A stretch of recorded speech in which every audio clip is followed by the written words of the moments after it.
જેમ financial services લિમિટેડના videos in હોરાઇઝનના એનેક્ડોટ સેક્શનમાં આપ સૌનું સ્વાગત છે.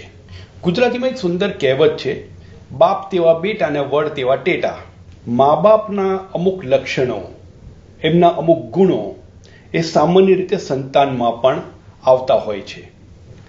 આજે આપણે એક ખૂબ જ પ્રચલિત રોકાણકાર, કદાચ રોકાણની દુનિયાના સૌથી પ્રચલિત રોકાણકાર જેને કહી શકાય તેવા મિસ્ટર વોરન બફેટના જીવનની ખૂબ ઓછી જાણીતી એક વાત વિશે ચર્ચા કરીશું. મિસ્ટર વોરન બફેટ એ એક ખ્યાતનામ રોકાણકાર, એક ખૂબ સફળ રોકાણકાર હોવા ઉપરાંત ખૂબ સારા કમ્યુનિકેટર પણ છે. પણ આ બંને ગુણો ઉપરાંત એક એમનામાં બહુ વિશિષ્ટ ગુણ જે છે કે તે પોતાના રોકાણકારોનું હિત હંમેશા સૌથી આગળ રાખવા માંગે છે, જેને આપણે ટ્રસ્ટીશિપનો પ્રિન્સિપલ કહીએ, ટ્રસ્ટીશિપનો સિદ્ધાંત કહીએ. સાચા અર્થમાં રોકાણકારોના ટ્રસ્ટી તરીકે કામ કરવું. પોતે બર્કશાયર હેથવેના સૌથી મોટા ઇન્વેસ્ટર હોવા છતાં એ નાના રોકાણકારને નુકસાન નહીં થાય તે માટે હંમેશા પ્રયત્નો કરે છે. અને જે કંપનીઓમાં રોકાણ કરે તે કંપનીઓના મેનેજમેન્ટ પાસેથી પણ આ જ પ્રકારની અપેક્ષા રાખે છે.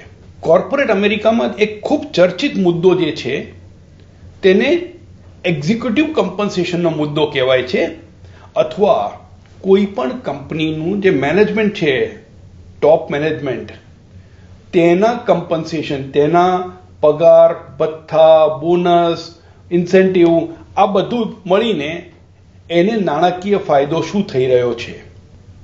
હવે જો કોઈ મોટી કંપની ચલાવતા હોય તો સાધારણ છે કે એમને કમાણી પણ સારી હોય.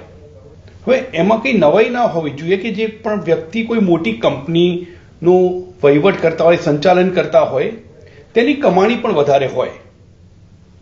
પણ જો આ કમાણી કંપનીના પરફોર્મન્સ સાથે જોડાયેલી ના હોય, અથવા તો કંપનીનું પરફોર્મન્સ સારું ના હોવા છતાં જો એક્ઝિક્યુટિવ કમ્પન્સેશન વધ્યા જ કરતું હોય તો પછી એને કોન્ફ્લિક્ટ ઓફ ઇન્ટરેસ્ટ કહેવાય. અને આવા સંજોગોમાં ઘણી વખત એવું પણ જોવામાં આવે છે કે રોકાણકાર અથવા તો શેર હોલ્ડર જે કમાય તેના કરતાં કંપનીના સિનિયર એક્ઝિક્યુટિવ વધારે કમાણી કરતા હોય છે. અને આ મુદ્દા પ્રત્યે વોરન બફેટ ખૂબ જ કડક એક સ્ટેન્ડ લે છે અને કહે છે કે આ વસ્તુનો વિરોધ થવો જોઈએ. હવે આટલી ઉદાત્ત ભાવના નાના રોકાણકારનું હિત આગળ રાખવાની, સો નાના રોકાણકારના હિતને આવી રીતે સાચવવું તેવી ઉદાત્ત ભાવના ક્યાંથી આવી હશે?